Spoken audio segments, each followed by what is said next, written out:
Escaping competition through authenticity, Naval Ravikant. It's the idea that I got from him, right? And I've been thinking about this for quite some time now. Um, you know, we tend to want to figure out what is the best thing for me to do, what should I pursue, what job should I be doing, right? Should I follow my passion, my purpose, my ikigai, right? I don't know if you guys read that book before. But I think Naval's got a beautiful way to summarize that. He said, if I had to summarize how to be successful in life in just 2 words, productize self. Find what feels like play to you but looks like work to others. That is it, right? That is how you win. That is how you design a life that has the least amount of friction. Is finding something that is effortless to you but that seems very suffering, right, to others. Grand rising, ladies and gentlemen. So I'm on my way to Paul right now. Andre and I will be doing a lot of shooting today. So we usually do at least once a week, we do a shoot day, right? Because most of the business is, directly influenced by, marketing material, right? Content. We're running a podcast, so today we need to be shooting a podcast episode. So I'll show you guys the behind the scenes of how that looks like. But that's 2 hours, right? Then we need to be shooting a new ad for our webinar, our first ever live event, right? Technically our second one, but it's our first official one, right? That we'll be hosting in the next, I think, 4 to 5 weeks. So we need to be shooting an ad for that. So we'll go ahead and explain exactly how we want to frame that and why we want to frame it in that manner, right? This ad is going to be very important because it's going to be the first touch point that people will see, and essentially, it will drive the people to our live event. And obviously this ad needs to be good because we want to make a lot of money through this live event, right? So we'll go ahead and explain how we frame that, and then we'll also be shooting some new ads for the agency as well. It's a very, very packed day today. Got myself some coffee, got some raw milk and biltong packed in to take with, and for some lunch. Morning, just woke up. Grand rising.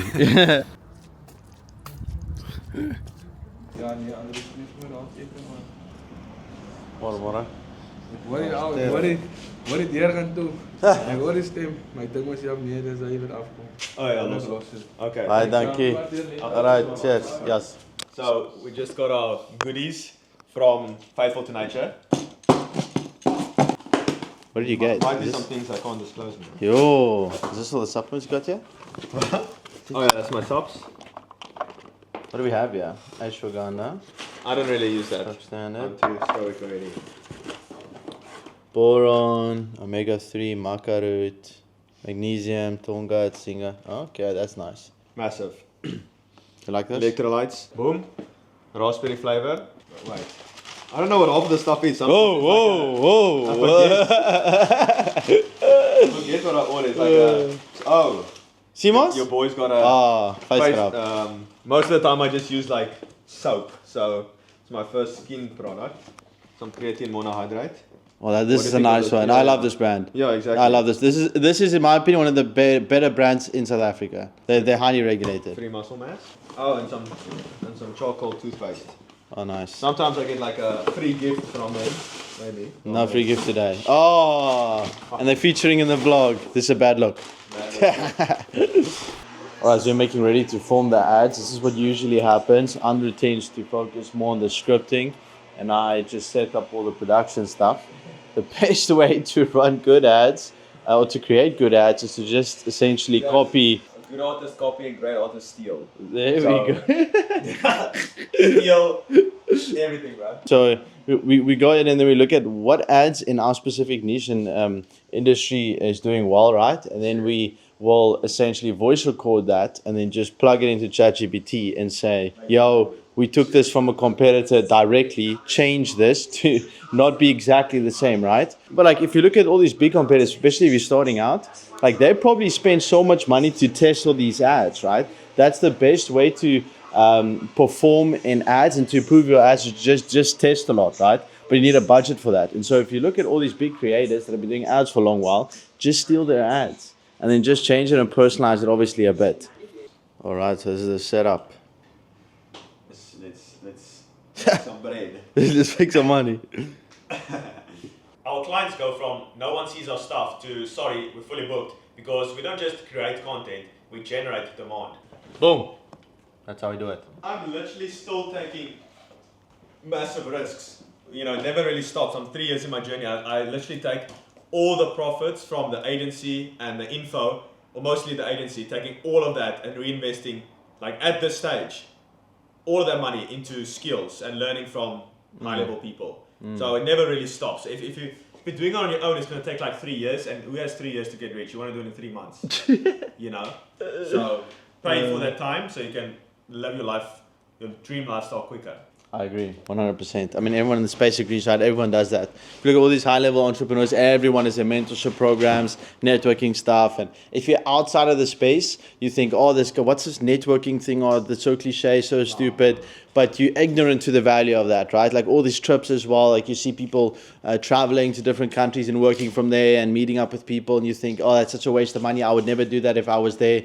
Well, you're not there. That's why you're not doing it, right? Like there's a reason why all these people are doing it. I was ignorant to the value of that. My first ever big client came from a networking event where I spent way too much money on food. And I told Andrew, like, fuck this. This is like, because I spent 1,500 Rand on like a steak because we split it between all 16 of us. We split it, all the food, and I and Andrew, like we spent like consciously like less money to not pay too much, right? And they were getting like starters and fucking caviar and wine and stuff, and then we just split everything. And I told Andrew, oh my gosh, like I wasted all this money. Then literally the next week I made 100,000 Rand from working for one of those clients. Like I said, I'm spending all my money on like networking events. So you might think it's like at each stage, like obviously I'm making more money now, but I'm still spending all of that. So all the little you have right now, it's not like you're gonna save your 20,000 Rand to become a millionaire. You need to spend that 20,000, all of it. Spend 20,000. Like even the first mentorship I bought, which was 200,000 Rand, spent all the money, went into debt to buy skills. Now the next networking event where I want to acquire skills, spending all of my money again. So you constantly, it's like entrepreneurship is you go all the way down and then up and then all the way down and up, and like over time it stabilizes. But in the beginning stages, you need to spend all your money to acquire skills because you can't lose those skills. No, like what do you call it? Not depression, but no market crash. nothing like take that. It away. No crash, COVID, nothing can remove or delete your skill sets. You can always make more money. And I don't get why it's so like frowned upon in the online space, because like everyone goes through debt to get a piece of paper at university and waste 4 years, right? Like now, when you actually go and learn, because this is a big thing, you know, Andre and I speak about this a lot, especially on the Q&As in the free community, right? Go and have a look at that, link in the description. We have calls on Mondays. We spoke about that, and we were like, you know, the online education space is going to change so much. Because what happens is people study for 4 years, they get a degree, and now they sort of finish studying, right? The future is changing, right? Why would I go and study international business from a person that's never ran a business before, right? But you're also not going to be able to pay a successful business owner enough money to leave his business to go and teach people. So there needs to be an incentive to a successful business owner to be able to give good advice to people, right? And that's exactly what the online business space is or online education space can be so valuable, is because it allows people in the business space, in whatever niche they are, to make money while educating people. And Andre and myself believe that the foundation of a healthy, successful city or country or whatever, you know, is laid on the foundation of education and health. And so the higher level people we can get in every industry to teach people, the better it's going to be. And the only way you can do that is through online education, right? I mean, imagine learning how to start and build an online business from someone that has a successful online business right now. Like, what the fuck? If you can find something that you are naturally curious about, that you are naturally good at as well, you will tend to get more out of doing the thing right, in less time because you're naturally good at it, but also you'll tend to justify working longer hours in that domain easier because you're more curious about it naturally. And so now you're getting more out of your input, and the friction to do the thing is also a lot less. So your competition is going to be so much less than anything else just because of those two factors, right? And so I would highly recommend to try and figure out what could be that domain. Go and have a look at what are the things that are interesting to you. What are you naturally good at? What gives you some form of energy in life, right? Like if you think of this thing, or if you think of that industry or domain, what interests you and sparks a bit of curiosity. And even if you don't really know if there's something that you are willing to lay your life down for, right? Like you're not super curious about anything really. Well, choose something, and then with time, that domain or part of your brain will expand, and you will find things that you are more interested in than others, right? And then you know where to pivot into. This is a Jordan Peterson type of idea. If you want to find purpose, just set a goal. Decision fatigue kills more dreams than anything else, right? When you're not sure, well, what's the perfect thing to goal to strive for, whatever. Set a goal, and then, while you are progressing towards that goal, you will find things that, maybe the thing that you were trying to achieve is not the thing you want. And so then at least what you don't want. At the very least, you know what you don't want, and so now you can correct course. But if you just didn't take action, well, then you would have known nothing. And you would have just stayed in the exact same place. And so the worst thing by taking action is knowing what you don't want. And that is so much more better than just staying in the position of not knowing at all. And so this idea of Naval, of doing something that is a form of play to you or that's fun, right? The friction to do the thing is so much less. And therefore the competition is going to be so much less, because to them, it's going to feel like a sense of suffering. Oh, I need to wake up and do the thing. Whereas you wake up with energy, with purpose, with passion for this thing. And that is how you are going to escape competition. And how many calls did we take last week? Quite a lot, but with all of them, like they don't have the investable capital. It's like they make decent money or whatever, but like they don't have anything left. I think you said you spoke with like 2 or 3 people that you were highly confident in. Did Yeah. I have to follow up with them today, Monday. So they all took a deposit, and they just say, "Oh, I just need to, like get the funds and all of that." So yeah. Okay. Yeah, I think the capital strategy is going to work well, because now we're just booking people who actually have capital. Because I actually came across a few people who, like, some of them will actually be making 10K or slightly less than 10K, but they actually have the funds, which is quite interesting. So yeah, I think Yeah, I capital is mean, the as main long thing. as the fun question is asked, right? Like Andre was making no money, but he had funds. Yeah. So, yeah. So I wrote another essay this morning. The title of that essay is called "Someone Will Be the Exception. It Might as Well Be Me." Right? That is a quote that I remember vividly writing down on my like wall, right? My cupboard. As soon as I left my 9 to 5, actually just before I left my 9 to 5, right? It's this notion that like out of 1,000, 10,000, 100,000 or whatever people, one out of those people, 1,000, 10,000 people will be the exception, right? They will chase their dreams and end up achieving it, right? They will end up building their business, becoming Tiger Woods. Like Tiger Woods was also someone that was doubting and fearing, right? Can he make it? And then he became the 1 out of 1,000,000, right? Someone will be that exception. And you are withholding yourself from ever being that person if you never try. And by realizing that someone in my area from my school will make money online and have a six-pack, it might as well be me, right? And so I've decided to believe that it will be me, and I have chosen to take action in accordance with that, right? And without ever believing that will not lead to taking action. You will never ever be that exception, right? So you need to try. And people tend to justify their lack of chasing their dreams by calling it unrealistic. Fair enough, right? Because it's not normal, and it will be tough. It's a tough journey, but the regret of not trying is so much more. And it's not like you'll feel it boom on once, right? But it's that bit of regret that eats you up slowly but surely, little by little, every day. And that is so much worse than just taking action and, doing your cold calls or whatever. I've wanted to leave that idea with you guys, and this is my meal, breaking my fast: chicken, avo, and sourdough. And yeah, I'll be hitting the gym in about an hour.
The truly successful are not the ones who chase trends, but those relentlessly pursuing what stirs deep curiosity in their soul. For in that pursuit, mastery becomes inevitable. You're this purpose in having strategies and systems and chasing trends, right? But the people that chase their inner curiosity with everything that they have, despite any trends or whatever may happen, you will form mastery in that domain, and you will inevitably be successful. You will be consistent, more curious, more relentless, because it's aligned with your essence. The more you move towards what is curious to you and aligned with you, right, the more you leave the world of competition behind. Because nobody can compete with being you, right? You are your own commodity. No one can compete with that because no one can be you, right? Like, money doesn't really buy you more freedom unless you have time with that, right? There's no point you making R1 million a month, but you only can take 1 week of vacation a year, and you're enslaved to a 9 to 5, right? So I really think from 0 to 10K a month US, like, that's the main thing. If you get to 10K a month US, and Yeah, that's like, what we're helping like the entire South African do. Like not everyone's gonna act on this obviously, but that's essentially our entire goal is to get everyone, well, the people who want to, like there's millions of people in South Africa, get them to $10,000 a month. but Yeah. imagine making 180,000 rand working from So home, doing whatever you want. Now, doing whatever you might want probably means working on the business the whole day. Okay, I'm gonna be honest. I'm working probably harder than I've ever done previously, but it's purposeful suffering, and I really enjoy it. It's not like I'm waking up like, fuck this. Like, sometimes I want to do things, right? yeah, yeah, But but there'll always be yeah. that. But then I get flashbacks of what I was doing previously. And I knew I was building someone else's business for them. It wasn't like I'm investing this suffering into something that I'm building, right? I Yeah. know I'm investing this into 2 businesses that I want to see grow. Like you mentioned, you immerse yourself totally in this online space. Do you feel that made you feel like disconnected from regular Afrikaans people and your old friends and your family? Yes, Like that's if you're obviously. at a braai and you're doing all this online stuff and you're just consuming Alex or Mosey Yeah, Yeah, bro. content. yeah, we're laughing because that's exactly what Well, everyone goes through. that is, so what you just explained is one of the main core pillars or reasons why we started Founders Acquisition in the first place. Like, imagine not having, like, we're just talking about what we like doing right now, right? And what we're pursuing. Like, we could never do, like, when I met Andre, we essentially, like, we went to school together, for like, really, we didn't know each other at school, right? And we just hit the gym together. We started talking about, I don't even know really how we got to where we are right now, to be honest, but You know, it's gym and then I was just the only other guy that was interested in the gym and making money. So I'm like, fuck it. Like, we're just talking a lot. And then we decided, okay, well, we're talking so much in private, might as well film that. And then that's how the podcast began, right? And so, that like, was like that took a while. That yeah, took yeah, a yeah, yeah. Then it was just but like, bro, none of my friends know what industry like understand this space, I don't right? even know Iman Only, Guts. I was about to say, no one even knows who Iman is, right? And Like so, they, like, yeah. you are They, completely disconnected if you they, don't know they what Iman is. literally haven't searched like how to make money online on YouTube. Yeah. Like And they so haven't that's even searched that. that's very normal, right? But that's going to happen in anything that you do that you immerse yourself in. Like, people Yeah. that immerse themselves in becoming a professional, like, golfer, the entire life is around golf. a lot of their older friends aren't going to understand that. They're not going to know what they're talking about, right? So it's just it's a normal thing. True. Also, like by definition, and if you just think about this logically, if you want to be in the top 1%, 99% of people are literally not going to know what you're doing. They're going to think Yeah. you're weird. That's literally Yeah. what, Mm. that's, yeah. Like if you Mm. like it's a Alex Hormozy thing. If you want to become exceptional, you need to become the exception. Like you need to Yeah, be the yeah, weird. yeah, yeah.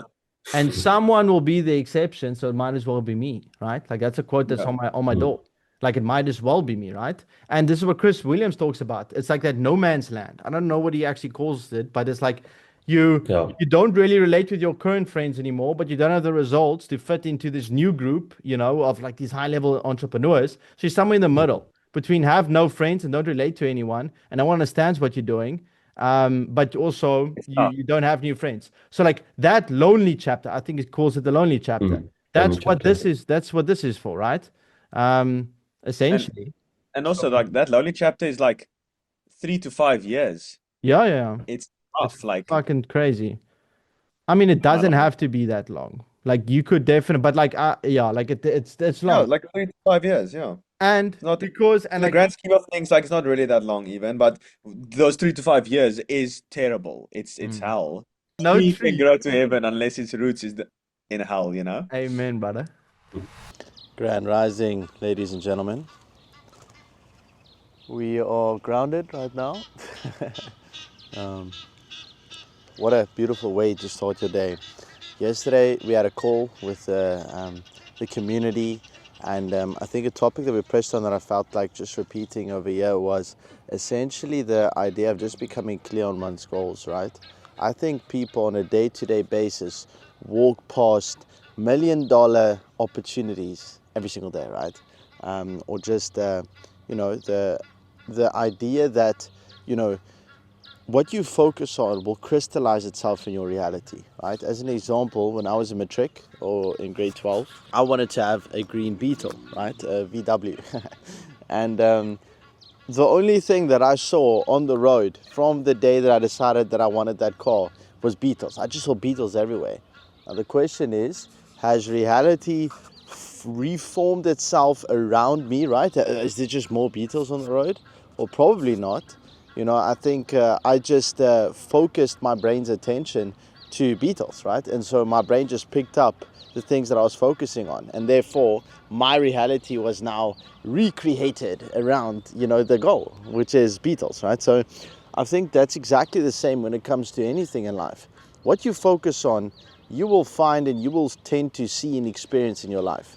And so that's why it's so important. Have a goal and become clear on that. If the goal is to make $100,000 a month, right, to live wherever, work from wherever, and work how long you want, right, location, time, and financial freedom. If that is the goal, opportunities will arise that will give you, that sort of route, right? And if you never set that goal, if you never set those intentions, if you never have a clear picture, well, how is your brain supposed to know what to focus on and what things to pick up on? So that's why it's so important in the free community in module 1.2, Cornerstone of Clarity. I teach the Ideal Self Manifesto, right? Becoming clear on oneself. And it's an extremely, extremely powerful document. I actually wrote down the exact car that I want for a year. And after a year, I just had the car. I just bought it.